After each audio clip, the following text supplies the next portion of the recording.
Welcome to this week's Powerback episode. Today, I'm gonna take you down a pretty vulnerable journey, my friends. In fact, the Fresh Prince of Bel-Air song kind of comes to mind. This is a story all about how my life got turned upside down. Today, I'm sharing the incredibly vulnerable, but also incredibly empowering journey and story behind my bankruptcy story and what that process has taught me in my life and in my business. So, whether you want to hear a comeback story today to get inspired, or you're on a financial journey of your own and you need some glimmer of inspiration, I can tell you that the story ends with a happy ending. And much like any other life experience that I go through, there are some teaching moments for me to share with you. From shame to empowerment, scarcity to completely taking power back in our finances.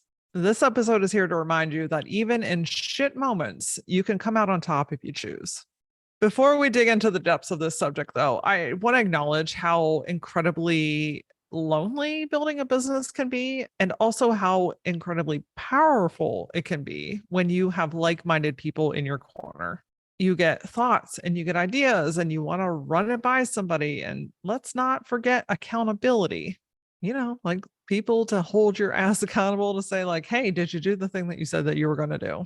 This is a really big missing part of running and growing a business. So I created the Gutsy Collective, which is a free Facebook group for you to come inside, be with like-minded people, ask questions. There's accountability every week, and they're all either growing or aspiring entrepreneurs, people like you that get it, that are go-getters, that are building this life in a way that they want to, but just need some support along the way. So if you find yourself lacking community and just need some other fucking people to talk to, especially if you're working at home with some kiddos and you need some adult fucking interaction, head over to LauraAura.com, click on the Gutsy Collective, and it'll take you to the group, or you can simply scroll down on your show notes, click on the link, and it'll take you to join today. All right, my friends. So today's episode is intended to walk you through a very challenging time in my life and show you how you can really come back from hard moments. Glennon Doyle's book, You Can Do Hard Things, comes to mind. Fucking love that book, by the way. So let me take you back in time. We're going back to the year 2007. This was a pretty big year for AJ and I because we decided to start a family. So I was pregnant with our son. And I decided to start my branding agency, Works & Co. at that time. So when I was 6.5 months pregnant, I decided to quit my job at the phone book where I was a graphic designer designing ads for the Yellow Pages and start Works & Co. from my couch. So I had no idea what I was doing, by the way. No one really knows what they're doing when they launch a business, just as much as nobody really knows what they're doing whenever they decide to have children. So naturally, I decided to do both of them at the same time. So, I'm sitting on my couch. I'm 6.5 months pregnant. I've got a laptop. I'm figuring out how to run a branding company. I'm trying to figure out how to run a company. I had the branding down, but I had no idea what I was doing. So my husband was working in the housing industry at that time. And if you are familiar with the 2007 to 2010 timeframe, you maybe have an inclination of where this is headed. So I've always recognized that I get kind of lonely when I'm alone too long. And I had been working alone for too long, right? Like it was really starting to eat away at me. And so I went to my mother-in-law's house to work for the day. And midday, AJ walks in the door. And that's not normal for him because he worked about an hour away from our home. And so he walks in the door midday and I look at him and he has this look on his face. And I will never forget that moment. I will never forget that feeling. But it was like, when something's not right, this was one of those moments.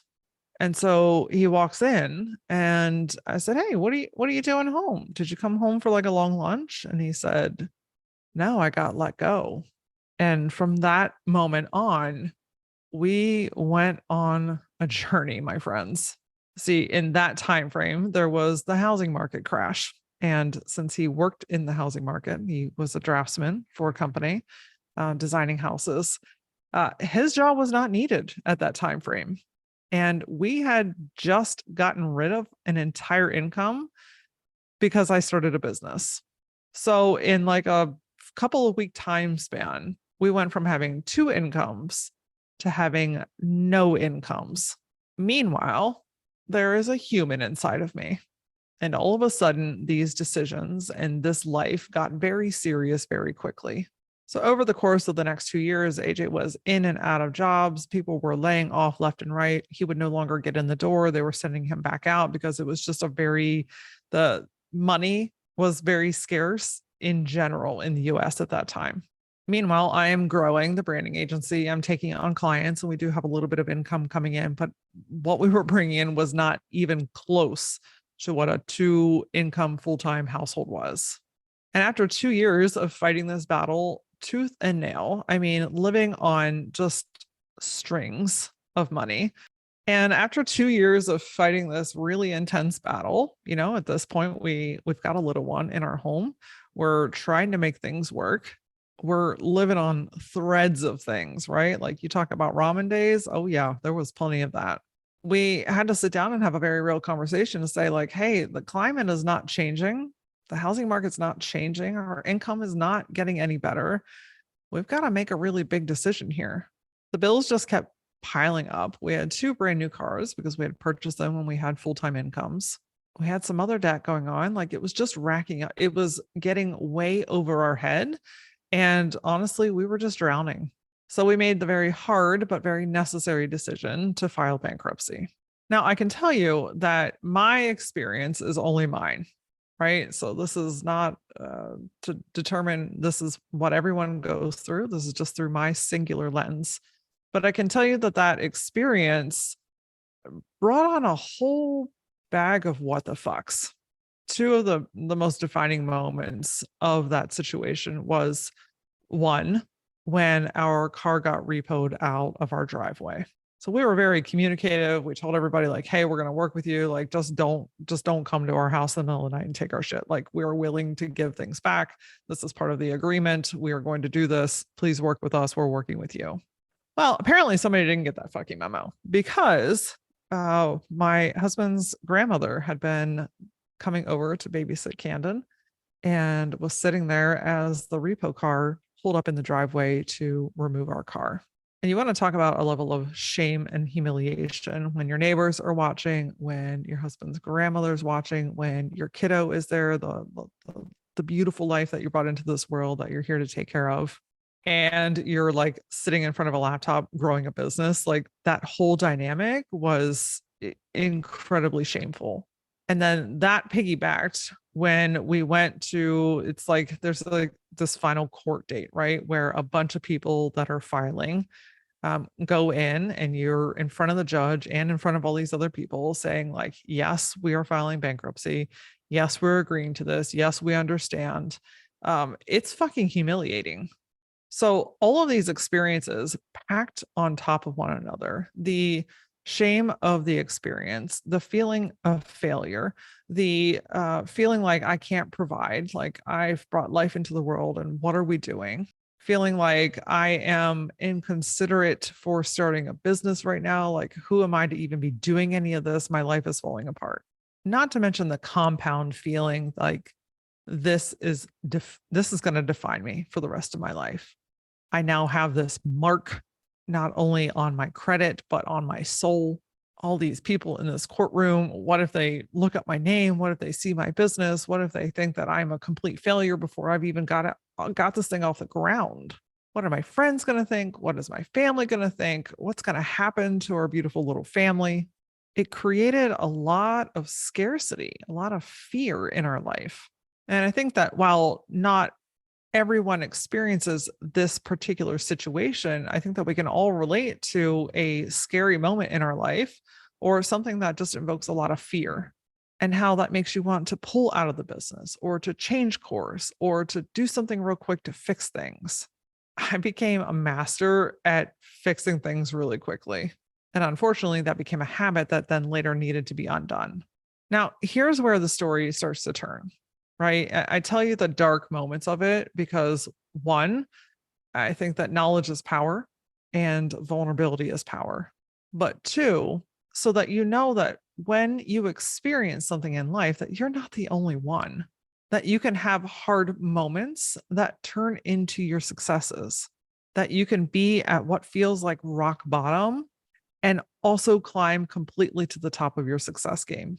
And honestly, just a reminder that, like Glennon says, that you can do hard things, that these moments are simply that they are moments, and that shame and fear and scarcity don't have to control your every move because you are so, so incredibly powerful. And these moments are temporary. So I want to tell you what I learned from filing bankruptcy. So here's what filing bankruptcy taught me. Here are the learning lessons that I want to share with you today. First, that if you don't heal these experiences, they show up in other funky ways in your life. For me, this experience reiterated the childhood trauma that I grew up with around how money is hard and money is the root of all evil and money leaves as soon as it comes and all that kind of bullshit. This scenario reinforced that.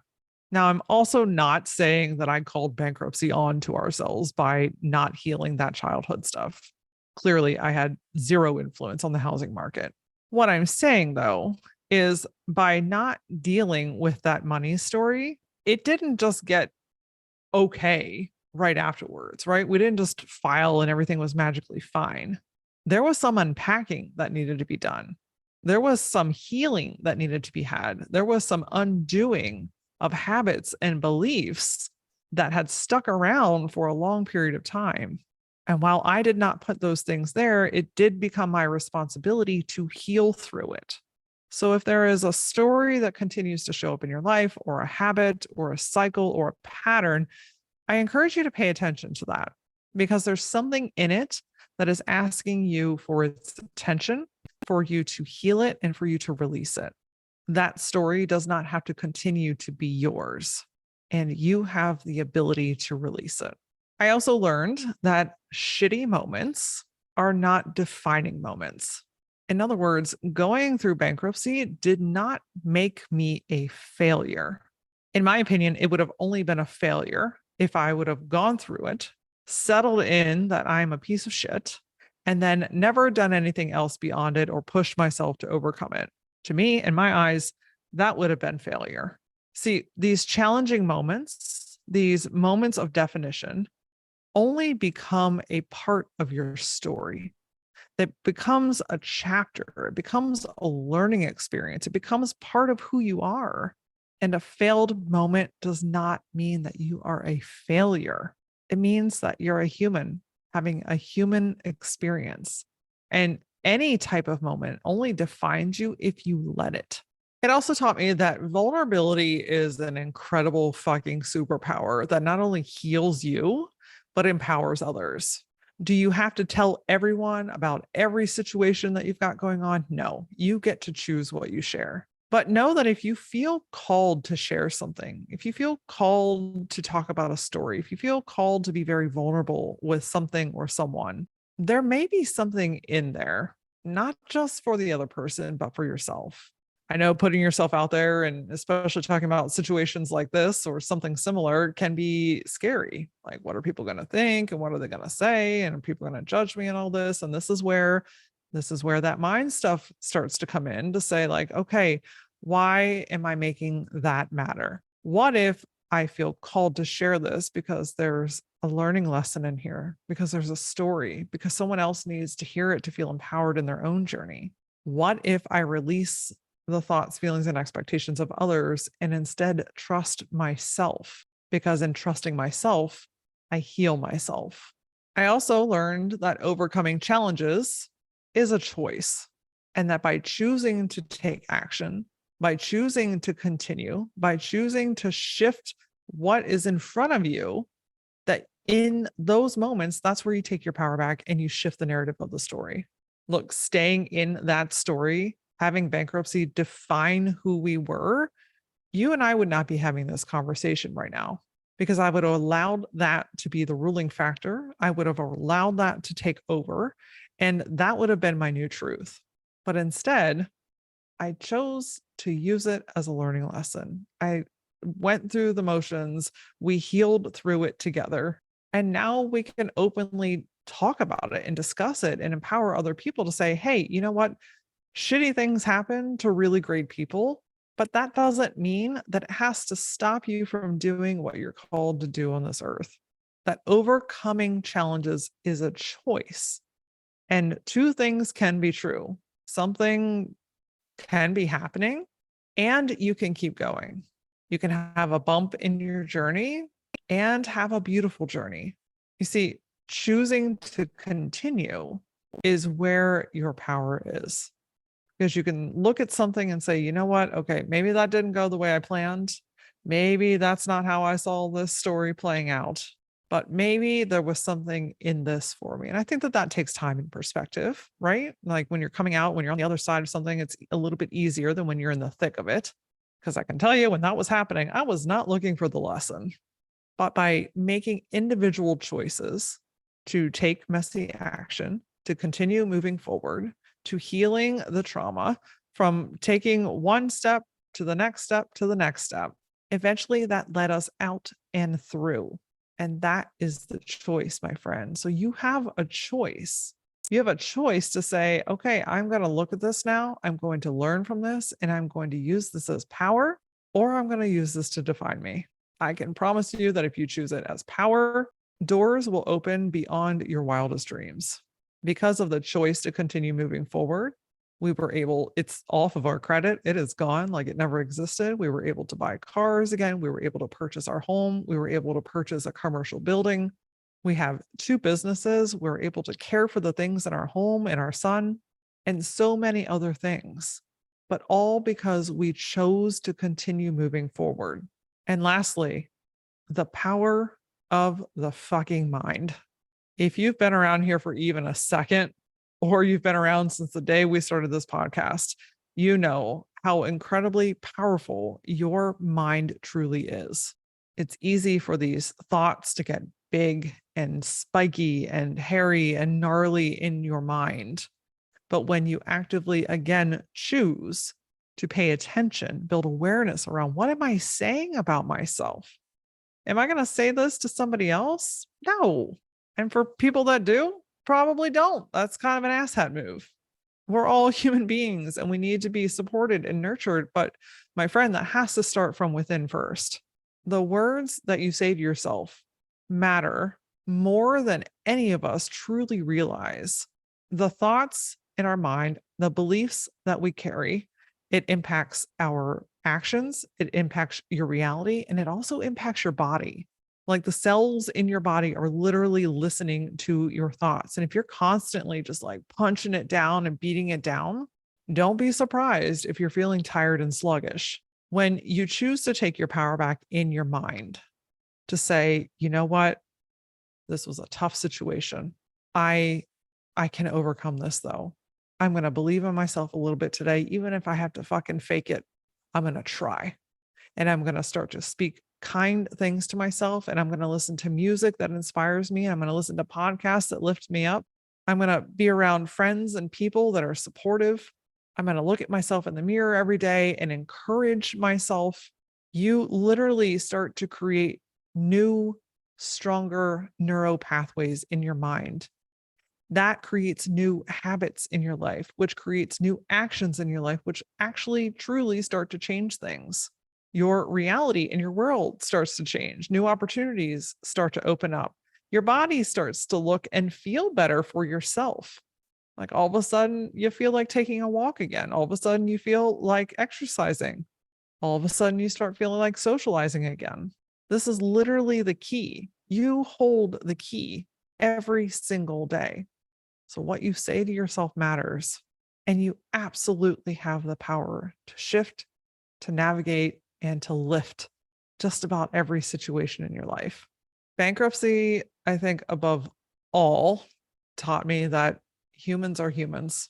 And, you know, final parting note here, I think that above all, bankruptcy taught me that humans are humans and that we are all experiencing some version of that today.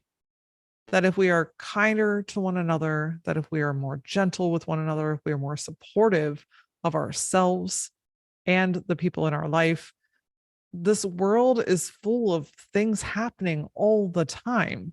And if we slow down long enough to get to know people, to hear people, to see that, like, hey, I'm not the only one experiencing something, that we can actually band together, that we can support one another, that we can lift one another instead of judging and tearing down and look at this and pointing fingers, that we can say, hey, you know what? I was there too.